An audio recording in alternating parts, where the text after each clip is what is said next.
Boa tarde, pessoal do oitavo ano. Vamos começar a nossa aula de ciências hoje. Antes de começar a aula, eu gostaria de dizer que estou com muita saudade de todos vocês, certo? E aí vocês estão sabendo que por conta da pandemia que estamos vivendo, nós vamos ter que ter as nossas aulas, por enquanto, dessa forma, aula virtual. Certo? Espero que tudo isso, que vocês estejam todos bem, com saúde, e que tudo isso passe logo para que a gente possa voltar até as nossas aulas presenciais, todo mundo com saúde, é claro. E lembrem-se de uma coisa, fiquem em casa, se for sair de casa, só saia usando máscara, certo? Nós vamos ver hoje o conteúdo do quarto capítulo.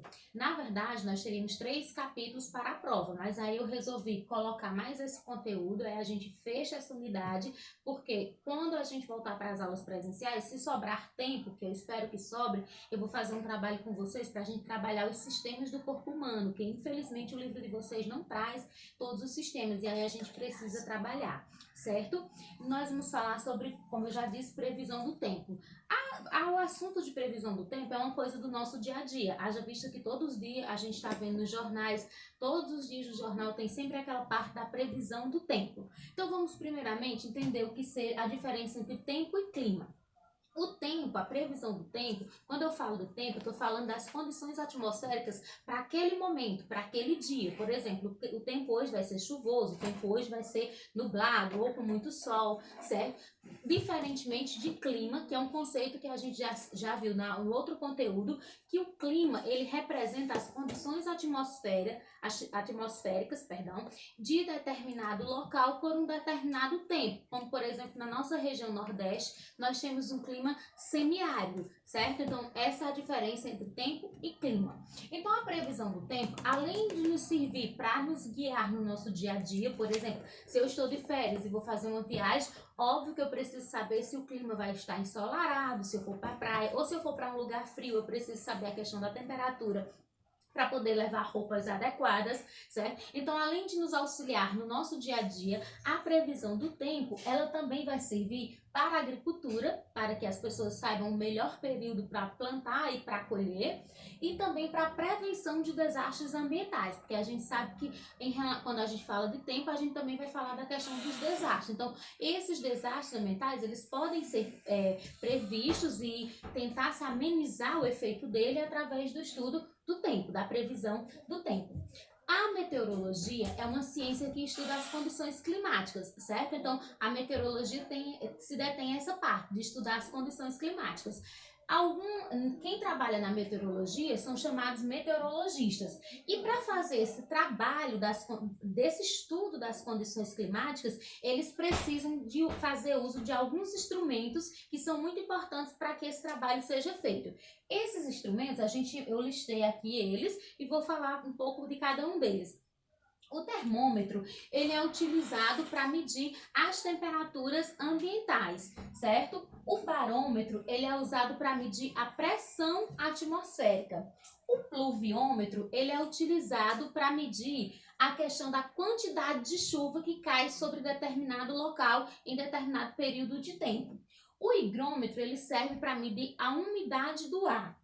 E o balão meteorológico, ele mede também a pressão atmosférica, mas diferente do barômetro, ele utiliza uma sonda, o balão meteorológico é como se fosse um balão de ar quente, que eles colocam uma sonda e ele sobe e faz um estudo mais específico da pressão atmosférica. Então, a diferença entre o balão meteorológico e o barômetro é porque o balão meteorológico ele vai utilizar uma sonda para fazer esse estudo da pressão atmosférica, para medir a pressão atmosférica mais precisamente.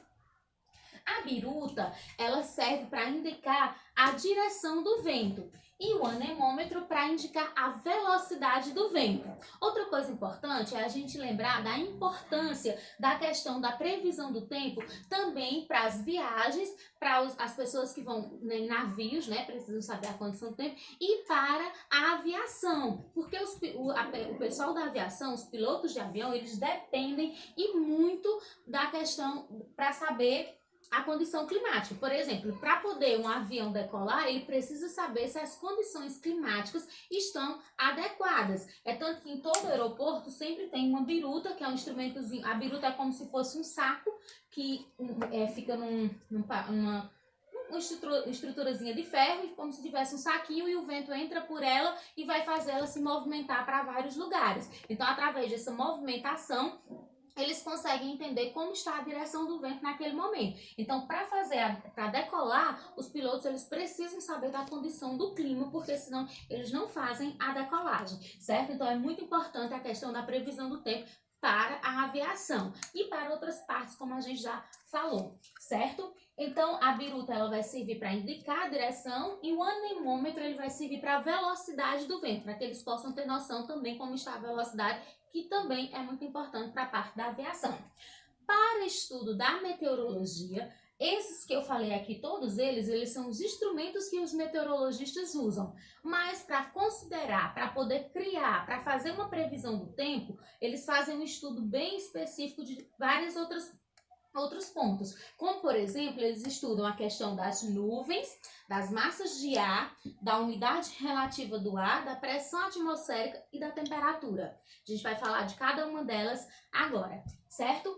As nuvens, elas são muito importantes. Quem nunca deitou no chão e ficou olhando as nuvens e criando formatos de nuvens, imaginando que tem um cachorrinho, que tem um coelhinho. Dizem que quando a gente não consegue mais ver bichinhos nas nuvens é porque a gente está envelhecendo. Eu ainda vejo todos os bichinhos nas nuvens, certo, pessoal? Então, as nuvens, elas são muito importantes também para o estudo da meteorologia. E aí, elas são classificadas em 4 tipos principais. Nós temos os estratos. Os estratos são aquelas nuvens que elas é um pouco acinzentada, certo? Mas elas recebem esse nome de estratos porque elas formam como se fossem camadas. Então é como se fossem várias camadas de nuvens. E essas nuvens indicam também uma possibilidade de chuva. Os cúmulos são aquelas nuvens bem brancas e bem grandes, quando tem aqueles dias ensolarados que tem aquelas nuvens bem grandes, bem branquinhas, como se fosse realmente um algodão doce, né? Como a gente tem na nossa imagem de criança, tem essa ideia, né? Mas a gente sabe que não é.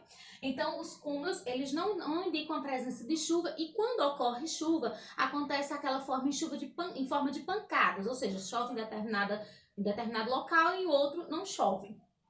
Os nimbos são aquelas nuvens de cor cinza escura e que indicam a questão de uma chuva forte, certo? Então, quando aparece esse tipo de nuvem, aí a pessoa tem que tomar cuidado ao sair de casa, estar em casa, ter cuidado porque é indicativa de chuva muito forte. Os cirros, elas já são aquelas nuvens mais pequenininhas, mais fininhas, que geralmente elas são formadas por cristais de gelo e que elas indicam dia ensolarado, certo? Então, as nuvens, quando elas aparecem na forma de cirros, elas estão indicando um dia ensolarado, que raramente vai chover. Outra coisa importante também falar é sobre a questão do que seja um mau tempo e um bom tempo, antes da gente seguir mais para frente. Quando a gente fala em questão de mau tempo e bom tempo, isso vai variar da localidade. Por exemplo, em alguns lugares, nuvens escuras, elas indicam um dia chuvoso, sinal de mau tempo. Mas, trazendo para a nossa realidade, para a região que nós vivemos, que é a região Nordeste, a gente sabe que sempre para o nordestino, para o sertanejo, a presença de nuvens carregadas, indicando chuva, não é um mau tempo, é sempre um bom tempo. Então, essa questão de mau tempo e bom tempo vai variar muito da localidade onde a pessoa vive, certo? Agora, pessoal, nós vamos falar sobre as massas de ar, certo? Além da importância das nuvens para o estudo da meteorologia, também é importante as massas de ar. Essas massas de ar, elas são imensas camadas de ar, um aglomerado de ar, como se fosse uma imensa massa de ar, realmente, como o próprio nome diz. E vocês também já devem ter visto falar sobre a questão das massas de ar, que as massas de ar, aonde? Nos telejornais, quando a gente vem falando sobre a questão do clima, porque as massas de ar, elas vão formar as frentes frias e as frentes quentes. Muitas vezes a gente encontra no jornal, quem está fazendo a previsão, diz que uma frente fria vai chegar à cidade, a temperatura vai cair. Então, essas frentes frias, elas são formadas pelo encontro das massas de ar. A frente fria, ela acontece quando uma massa de ar frio encontra uma massa de ar quente. E aí, a massa de ar frio se sobrepõe sobre a massa de ar quente e faz com que a temperatura caia e a temperatura fique baixa durante um certo período. Já a massa de ar, a frente quente é o contrário, é quando uma massa de ar quente encontra a massa de ar frio. A massa de ar quente se sobrepõe sobre a massa de ar frio e aí a gente tem uma temperatura mais elevada. Então as frentes frias e as frentes quentes se formam dessa forma.